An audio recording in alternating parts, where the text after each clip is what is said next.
Cícero, João, é bem mais fácil se reabilitar quando você vem de vitórias para cima do Flamengo e ganha um clássico. O São Paulo chegou o Rafinha, claro, pode ser coincidência ou não, saberemos na sequência, mas o São Paulo já demonstrou uma reação. Já demonstrou, Renato, e fazia tempo, né? Na verdade, quando eu cheguei aqui no programa, que eu não vivia essa paz aqui no programa. Nunca achei que eu estaria tão confiante depois do início catastrófico ali do São Paulo, com derrota para Mirassol. Mas assim, e o Crespo batendo na tecla da questão do desempenho dos jogadores, né? Da vontade dos jogadores. Porque assim, o Rafinha, o papel dele, espetacular. Isso tem muito a ver com a chegada dele, sim, porque provavelmente ele trouxe um outro discurso no vestiário, que é o da vontade. Que parecia, nós falávamos aqui o ano passado, né, até o início da temporada, que o semblante dos jogadores do São Paulo triste, os caras não davam risada, não cobravam um do outro. Dessa vez nós estamos vendo a cobrança entre eles. Jogos. Então isso parte Pintou do quê? Campeão. De um cara que vive.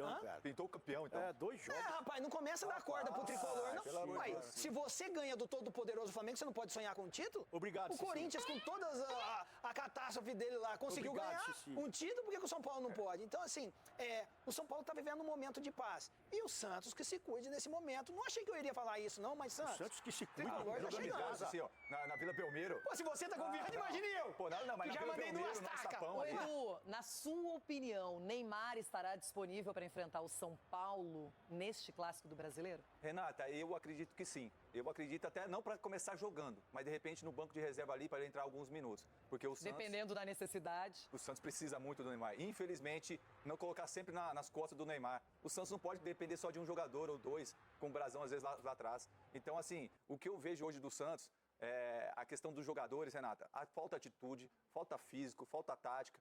Pô, parece que o pessoal não treina. Eu não gosto de ficar muito criticando o jogador, porque a gente passa por isso, a gente sabe da dificuldade que é. Porque a gente sabe, pô, sem confiança é muito difícil. E o Santos hoje está sem confiança em todos os aspectos.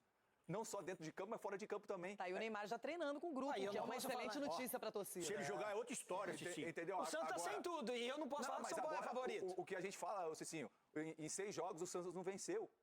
Ganhou só o primeiro e depois só empatou e perdeu. Então, isso que está passando para o torcedor é uma questão, tipo assim... Mas agora não é Paulistão, é brasileiro. Tem que também começar a pensar, porque perdeu para Chapecoense por 4-2 na estreia. É isso, Renato, é somar ponto, principalmente no início agora do campeonato. Então, isso é a questão da preocupação que o torcedor está e todo mundo que está em volta ali trabalhando também. Agora, cabe os jogadores dentro de campo fazer por onde? Ter atitude, ter cobrança. O Gabigol deu uma entrevista aí depois do jogo contra o São Paulo, falando que depende deles. Pode trazer Cristiano Ronaldo, pode trazer Messi. Se eles lá dentro do campo não se cobrarem, sabe? Não tem aquela uma postura de, pô, peraí, eu tô vestindo a camisa do Santos, uma camisa pesada. O Bilal foi embora, o Bilal? Rapaz, o Bilal foi embora. Ih, mas nem jogou. O Bilal foi embora, foi emprestado lá pra Portugal, tá lá. Só comeu o dinheiro do Santos e ralou. Mas, gente, às vezes a gente fala tanto em badaladas contratações e elas são importantes também.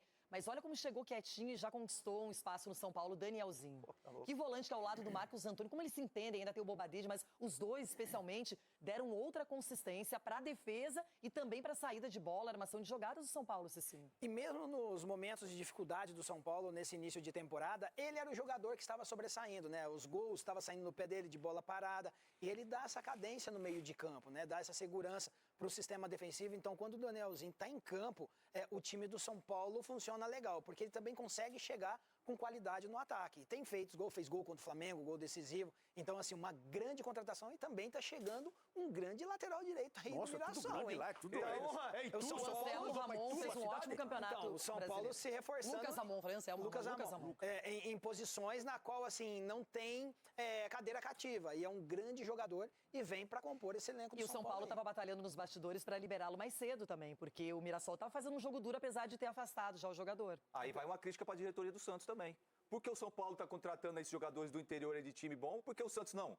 De repente o Santos também tem que olhar aqui pro mas interior. tem que ter um olheiro, tem que ter um peraí, meu. Mas o Santos trouxe Rony, do Atlético Mineiro, trouxe Gabriel Menino, do Atlético Mineiro, trouxe Mike, do Palmeiras, trouxe Igor Vinícius, do São Paulo. Ainda precisa. Então, assim, na verdade, essas peças precisam jogar. Não adianta você também trazer do interior. Ok, são grandes jogadores, mas o Santos também fez grandes contratações, é que os caras não estão jogando. Ronaldão, você que tá neutro nessa história, mais ou menos, não é? Você acha que tem favorito para esse clássico do Brasileiro? Porque eles já se enfrentaram pelo Paulista no último final de semana. O Cicinho já matou a jogada aqui, porque vai estar a Rony em campo e Gabigol. E no banco acho que vai estar o Neymar também. Então é força máxima na vida. O jogo passado também teve, a tendência é o Santos passar o trator aí no São Paulo. Passar o trator? Porque jogando em casa o Santos é muito forte. Foi forte enquanto o Corinthians empatou no finalzinho. Então Rony, Gabigol... Pode passar o trator no São Paulo aí, que o São Paulo tá capengando ainda. O fator Vila Belmiro, claro que é diferente. O Santos perdeu pro São Paulo no Morumbi, o São Paulo já empolgado, tinha vencido o Flamengo, mas Edu, é jogo essencial. É essencial, principalmente para a torcida, porque a torcida está carente, a torcida está brava. Então precisa de uma resposta urgente dos jogadores, da comissão técnica, porque senão vai ficar muito complicado, principalmente no Campeonato Brasileiro. Muito bem, Crespo de um lado, Vojvoda do outro, um jogo importantíssimo, porque pode encaminhar a classificação do São Paulo e pode, mais ou menos, que garantir a permanência do Santos na Série A1 do Campeonato Paulista. Isso, os jogos de fim de semana. Ah, perdão, eu tô viajando. Tô falando do Tá vendo como confunde tudo? Pois é. Não, acabaram de jogar pelo Campeonato Paulista. Exato. Então não podem encaminhar nada, mas o São Paulo, claro, ele pode ter a sua segunda vitória na competição. Eu ainda fiquei fazendo conta, falando, pô, tá faltando um jogo pro Corinthians, que eu comecei a contar o capivariano para empatar. Eu até estava ouvindo uma notícia agora, né? A gente já sabe que o Neymar não vai estar relacionado pro jogo contra o São Paulo. Isso é oficial já? O Neymar não vai aparecer no jogo contra o São Paulo, mas pode ser relacionado no jogo contra o Noroeste. E aí entra no fim de semana, e aí entra uma conversa de, poxa, mas o jogo contra o Noroeste é mais importante para o Santos do que contra o São Paulo, o que é um absurdo, porque é lógico que não é, né, gente? É lógico que não é. O jogo do Campeonato Brasileiro é o jogo mais importante e assim tem que ser. Eu sou defensor dos estaduais, que eles sejam reposicionados, mas eu não sou idiota. O jogo do Campeonato Brasileiro é mais importante do que o jogo do Campeonato Estadual. Ah, se o Santos perder do Noroeste, vai ficar numa situação ruim? Vai, mas ele ainda vai ter uma última partida em casa contra o Velo Clube, que olha, quem viu jogar teve o desprazer, é um time bastante fraco, talvez o mais fraco do Campeonato Paulista, com licença da Ponte Preta, que com o Transferban e com tudo o que aconteceu, vai ser rebaixada e vai estar nas duas séries B, né, do Brasileiro e do Paulista, o que é um absurdo. Mas o Velo Clube é muito fraco, então se o Santos perder, se acontecer uma catástrofe contra o Noroeste, calma, porque ainda tem um jogo contra o Velo Clube. O jogo mais importante é contra o São Paulo. É um clássico. É em casa. E é um Sansão que sucede uma derrota no clássico, uma estreia ruim no Campeonato Brasileiro, tomando goleada da Chapecoense. Então é um jogo muito relevante. Acho que as duas derrotas recentes do Santos foram muito condicionadas. Da Chapecoense aos erros defensivos e um jogo que o Santos poderia ter vencido, estava vencendo no segundo tempo. E o do São Paulo, obviamente, a expulsão do Gabriel Menino, que vai poder jogar agora, né? Porque ele está suspenso no Paulista, não está suspenso no Brasileiro. Acho que é um jogo crucial para o Santos, não pela tabela de classificação do Campeonato Brasileiro, e sim pelo momento que você começa a carregar para o resto do ano.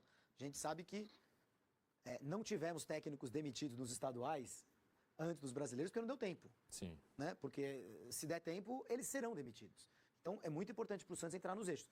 O São Paulo, com 2 vitórias, já nos passa essa sensação de calmaria, que também não é a realidade, né, Tomás? Também não é a realidade. Bastam 2 derrotas para a gente ver que não vai ter calmaria nenhuma. Então, os resultados, assim, importam para o imediatismo do futebol, e logo dão tranquilidade para que as coisas maiores possam ser atingidas, trabalhadas. E o Vitorino, nosso Fernando Vitorino, fechando o programa hoje, como sempre, com maestria e correndo um pouco mais do que de costume, porque o programa começou mais cedo, hoje às 9 da noite, ele faz uma observação pertinente. O Vojvoda já bem mais ácido na coletiva, mostrando um nervosismo, uma ansiedade que ele não costumava mostrar quando dirigia a equipe do Fortaleza. E acho que isso tem a ver... Né? E ele também... Ansiedade que ele não costumava mostrar quando dirigia a equipe do Fortaleza. E acho que isso tem a ver... Né? E a gente também não via todas as coletivas dele no Fortaleza. Tem esse detalhe também, né? Porque, assim, muita gente fala, agora ele vai ver o que é dirigir uma equipe grande, com todo respeito aos amigos de Fortaleza. Só que Fortaleza é uma cidade bastante grande. E no universo local, ali o Fortaleza é um gigante, ao lado do Ceará, então a pressão também existe. Mas eu acho que quando você está falando do Fortaleza, jogando o Campeonato Brasileiro, e muitas vezes com o Ceará na Série B, era um outro tipo de pressão. Não, aí sim a pressão diminui numa comparação com o Santos no Brasileiro, na minha visão. Fortaleza é uma cidade muito maior do que Santos. Claro. Muito maior do que Santos. Fortaleza é uma das maiores cidades do Brasil hoje. Em algumas contagens, assim, de grande... né, a cidade com as suas cidades em volta, com as suas cidades periféricas, enfim... Fortaleza está entre as 5 cidades do Brasil, né? A grande Fortaleza. É uma cidade muito grande. Mas o Fortaleza não é um clube nacional. Está se transformando. Nunca foi. Sempre foi um clube local, regional, que importava para o cenário cearense e não importava para o cenário brasileiro. E nos últimos 5, 7 anos, passou a fazer parte desse cenário com glórias e agora na Série B precisa voltar para a Série A para, digamos que, ratificar esse novo momento da sua história. O Santos não. O Santos é um clube nacional. Santos não é um clube de Santos. Santos é um clube que tem torcedores no Brasil inteiro. Santos é um dos grandes da história do Brasil, para mim, o clube mais importante do Brasil no século passado. Então, obviamente, por motivos óbvios, né? Além de ser um clube que sai de uma cidade pequena para conseguir coisas muito, muito grandes. É óbvio que a pressão é diferente. É óbvio que treinar o Santos faz com que você esteja sendo visto nos 4 cantos do país, enquanto treinar o Fortaleza basicamente te leva a elogios ou a demissão ali, que vira uma nota de rodapé, né? É outra pressão e talvez a própria reação do Vojvoda ali que a gente viu na matéria mostre isso. E só fazendo um contraponto, Júlio, se o Santos perde o jogo do final de semana, aí aquele jogo vai se tornar mais importante do que esse de meio de semana contra o São Paulo. O do Noroeste. O do Noroeste, pelo Campeonato Paulista. Não. E o torcedor santista... Se ele perder do Noroeste, você diz o próximo. Contra o Não, eu digo esse jogo que você diz que é menos importante do que o Sansão, com coerência, inclusive, ele passará a ser mais importante. E acho que os torcedores santistas mais pessimistas vão discordar de você imediatamente. Eles acham que o jogo do final de semana... É que até porque ele está machucado, ele está preocupado. Você perder do São Paulo no Brasileiro, se o Santos tomar outra cacetada do São Paulo, isso te joga uma batata quente pro jogo do final de semana, muito mais quente do que ela está hoje. Né? A batata quente já está no colo do Santos no Campeonato Paulista, mas ela está ali. Se perder do São Paulo, eu acho que a importância do jogo do São Paulo é essa. Enquanto se o Santos ganhar do São Paulo, se conseguir fazer um bom jogo, ele entra muito mais leve contra o Noroeste.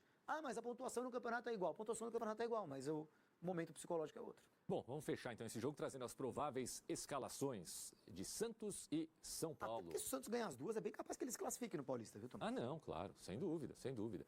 Gabriel Brazão, Igor Vinícius, Adonis Frias, Luan Pérez e Vinícius Lira, o João Schmidt, Gabriel Menino e Zé Rafael, 3 volantes. Barreal, Rony e Gabriel Barbosa. O São Paulo de Rafael, Alan Franco, Sabina e Arboleda. Existe uma possibilidade do Dória jogar no lugar do Alan Franco, que aliás fez um bom clássico no sábado à noite. Bobadilha, Pablo Maia ou Marcos Antônio e Danielzinho. Mike ou Cédric e Enzo Dias. Estão espetados esses laterais aí, hein? Como gosta de dizer Júlio Gomes. E Caleri e Luciano. Exato. Que é esse sistema de 3 zagueiros que o Crespo gosta e tem utilizado e deu tão certo contra o Flamengo, né? Na semana passada no jogo pelo Campeonato Brasileirão no Morumbi. Me parece que o São Paulo precisa mesmo tentar colocar o melhor que tem em campo. O São Paulo joga contra Primavera e Ponte Preta. Não dá para ser uma tabela muito melhor do que essa para os 2 jogos finais do Campeonato Paulista. Vai pegar o Primavera, que é um time muito fraco, e a Ponte Preta possivelmente já rebaixada na última rodada. Então, quer dizer, o São Paulo talvez não precise de muito para ganhar as 2 partidas no Paulistão, chegar a 13 pontos. Não, e talvez com uma vitória e um empate se classifique também. Difícil. Você acha difícil? Acho difícil. Eu Com acho 11 que... pontos, acho bem difícil. Dependendo do que acontecer na próxima rodada, já pode até ser viável. Pelos meus cálculos, vai ter time com 12 não entrando. Eu acho que teremos um empate ali de vários times com 12 pontos, alguns que vão entrar, outros que não vão entrar. Com 11, meus cálculos, não é um matemático. Eu acho que até por razões pessoais você deve ter feito muitas vezes. Dei uma olhada, claro, na tabela ali. Mas com 11 eu acho difícil. Se ainda fosse com 11 seriam 3 vitórias de São Paulo? Seriam, né? Seriam, já tem 2, né? Mas o saldo de São Paulo é ruim. Perdeu de... São Paulo tem um saldo ruim. São Paulo tomou alguma chapuletada agora que eu não estou lembrando qual foi. 3-0 do Mirassol, né? Ele tem um saldo abaixo de outros. Acho que com 11 pontos não vai dar. Mas o São Paulo pode, com reservas, ganhar de Primavera e Ponte Preta. Acho que o jogo contra o Santos ele é bem importante. Emendar 3 vitórias seguidas, coloca o São Paulo já numa outra história. Vai ser um jogo bem equilibrado. Difícil dar palpite para esse jogo, hein, Tomás? Eu acho que é menos provável que o São Paulo vença. Sabe aquela coisa, o São Paulo ganhou o jogo dele. Tem sido agora, assim, né, nos clássicos. Clássicos de torcida única. Muito bem, pode ficar à vontade. Eu só quero te fazer mais uma pergunta. O Neymar não jogou ainda nenhum clássico tirando o Corinthians, né? O Neymar, ele... Tô na dúvida só se ele jogou aquela vitória do Santos com gol do Rolês na Vila contra o Palmeiras. Jogou. Jogou? Jogou uma daquelas 2 partidas contra o Palmeiras, não? Ou eram uma contra o Flamengo e 2 contra o Palmeiras. Sim, né? na sequência. O Palmeiras ganha na... O Flamengo jogou muito mal. Aí ele joga contra o Palmeiras. Será que ele joga uma das 2? A impressão que eu tenho é que ele joga. O Palmeiras ganha no Allianz no meio de semana. O Santos ganha na Vila com o gol do Rolês no final. Sim, ele ganha com ele fora do jogo. Tá ele bom. É substituído. Isso, exato, tá confirmado. Ele é substituído. Então, tá. Lembra, o Santos melhora no final, né? Ele joga muito mal contra o Flamengo e joga mal nesse jogo contra o Palmeiras e substituído no final, e o Santos faz o gol quando ele estava fora do campo. E aí depois, logicamente, ele é decisivo nas partidas Sim. contra a Juventude e Sport. Mas ele jogou esses clássicos, sim. Mas não jogará amanhã contra o São Paulo.